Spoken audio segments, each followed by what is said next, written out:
그리고 그 선택에 대한 책임을 내가 하나님 앞에선 한 명의 단독자로서 내 선택의 결과를 내가. 저는 연애를 하다가 나왔어요. 연애 상담 드디어. 주님을 만난 케이스입니다. 비신자 남자친구와 5년째 연애를 하다가 주님이 원하시는 관계가 아니라는 생각이 계속 들어서 끝을 내었어요.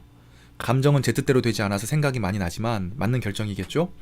기독교를 싫어하는 남자친구여서 하나님을 알아가는 과정에 계속 부정적 영향을 받았었어요. 믿지 않는 남자친구와 5년 동안 만나시다가 헤어지면서 하나님을 더 깊이 만나셨다. 그런데 이 선택이 이제 옳으냐 그르냐를 먼저 물으셨고 그게 맞는 결정인지를 한번 확인받고 싶으신 것 같아요. 여러분, 우리가 보통 하나님께 어떤 선택을 하는 게 더 주님의 뜻에 맞느냐고 물어보는 경우들이 많이 있어요.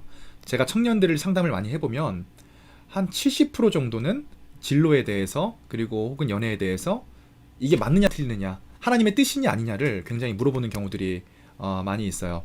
그런데 이렇게 우리의 미래에 대해서 그리고 과거에 대해서 하나님의 뜻이냐 아니냐를 묻는 질문의 우리 내면에는 우리 선택에 대해서 확인을 받고 싶어 하는 마음, 혹은 그리고 그것이 내 미래를 결정하는 문제라면 하나님의 뜻대로 가서 내 미래를 보장받고 싶어 하는 어느 정도 이기적인 생각들이 그 밑에 이제 깔려 있다라는 것을 우리가 부정을 할 수가 없어요. 그러니까 내가 실수하지 않고 탄탄대로를 걷고 싶어 하는 미래에 대한 마음이 그 안에 깔려 있게 되는 거죠.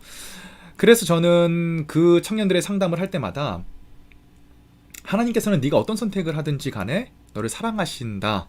그러니까 너의 상황과 상황적 맥락에 맞게, 여기서 굉장히 중요한 표현이 상황적 맥락인데, 상황적 맥락에 맞게 그 안에서 신앙적으로 잘 판단을 했으면 좋겠다, 이렇게 많이 상담을 끝내는 편이에요. 물론 얘기는 조금 길게 하지만 지금 우리 질문하신 남자친구와의 5년 연애를 통해서 신앙적으로 계속적으로 부정적인 영향을 받는데 그것을 헤어진 게 맞는 거냐라는 질문에는 제가 대답을 해드릴 수가 없어요.